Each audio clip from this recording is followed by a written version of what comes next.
অনেক দিনের ইচ্ছা ছিল বাসমতি চালের কাচ্চি বিরিয়ানি খাবো নিজের হাতে রান্না করে, তাই আজকে সেই ইচ্ছাটা পূরণ করলাম। ভাবলাম আপনাদের মাঝে একটা ছোট্ট ভিডিও তৈরি করে নিয়ে আসি, সেই জন্য ভিডিওটি করা।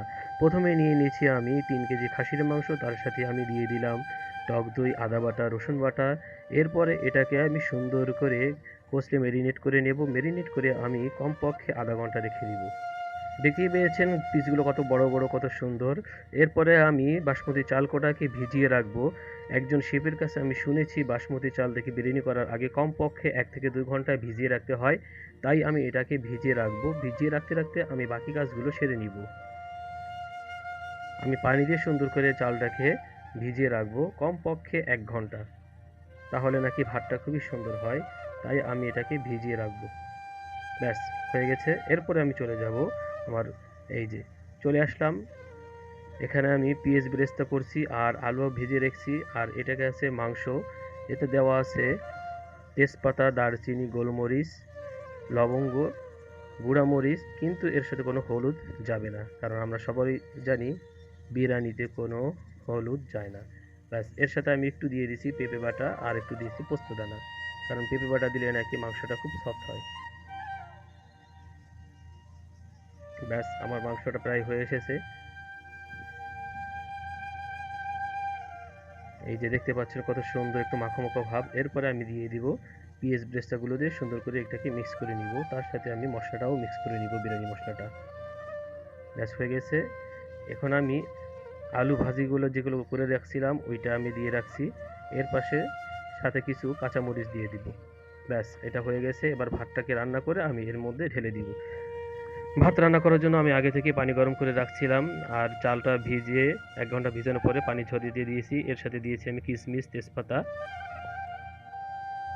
এটা দিলাম জয়ত্রী, কিছুটা এটা হচ্ছে আপনার শাহজিরা, এটাকে বলা হয় কাবাব চিনি। এর সাথে দিয়ে দিলাম আমি কিছু ছোট এলাচ, তার সাথে দিলাম লবঙ্গ, এর সাথে কিছু দারচিনি। ব্যাস, স্বাদ মতো লবণ। এখন এটাকে আমি বয়েল করব খুব সুন্দর করে, যে দেখতে পাচ্ছেন। এরপর আমি চাউলটাকে এর মধ্যে দিয়ে 80% রান্না করে নিব।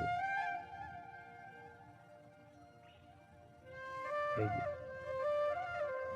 ব্যাস, এই যে দেখতে পাচ্ছেন আমার ভাতগুলো প্রায় হয়ে এসেছে। এখন এই ভাতের পানিটাকে ঝরিয়ে আমি এটাকে মাংসের সাথে অ্যাড করে দিব।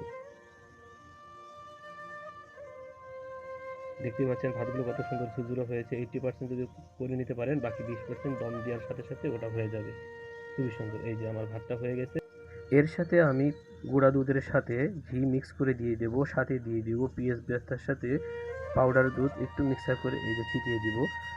আপনারা চাইলে ঘিয়ের সাথে একটু চিনি অ্যাড করে দিতে পারেন স্বাদের জন্য। তারপর আমি এটাকে আঠা লাগিয়ে দমে দিব। কমপক্ষে আধা ঘন্টা আমি এটাকে দমে রাখবো আলতো হিটে। এই যে দেখতে পাচ্ছেন আমি কতটা হিট দিয়েছি, যাতে আমি নিচেটা পুড়ে না যায় কিন্তু ভেতরটা একটু ভালোভাবে সিদ্ধ হয়। ব্যাস, হয়ে গেছে আমার দম বিরিয়ানি। এখন আমি এটাকে খুলে দেখব। মুখ খোলার সাথে সাথে এত সুন্দর একটি ফ্লেভার বেরিয়েছে, জাস্ট অসাধারণ। আর ভাতগুলো দেখুন কত সুন্দর ঝুরঝুরে। আর দেরি সহ্য হচ্ছে না, এখন আমি খাবো, কারণ অনেক দিনের ইচ্ছা ছিল, আজকে পূরণ করলাম। এখন খেয়ে দেখবো কেমন হয়েছে। মাংসের পিসগুলো দেখুন কত সুন্দর রসালো হয়েছে, একদম অসাধারণ। ভাতগুলো একদম ঝুরঝুরা মোলাম, আর ফ্লেভারটা বলার মতো না, অসাধারণ ফ্লেভার। এখন খেয়ে দেখি কেমন হয়েছে। ওয়াও, অসাধারণ। ভিডিওটি কেমন লাগলো অবশ্যই আপনারা কমেন্ট করে জানাবেন, কারণ আপনাদের উৎসাহ পেলে আরও নতুন নতুন ভিডিও নিয়ে আমি আপনাদের সামনে আসবো ইনশাল্লাহ।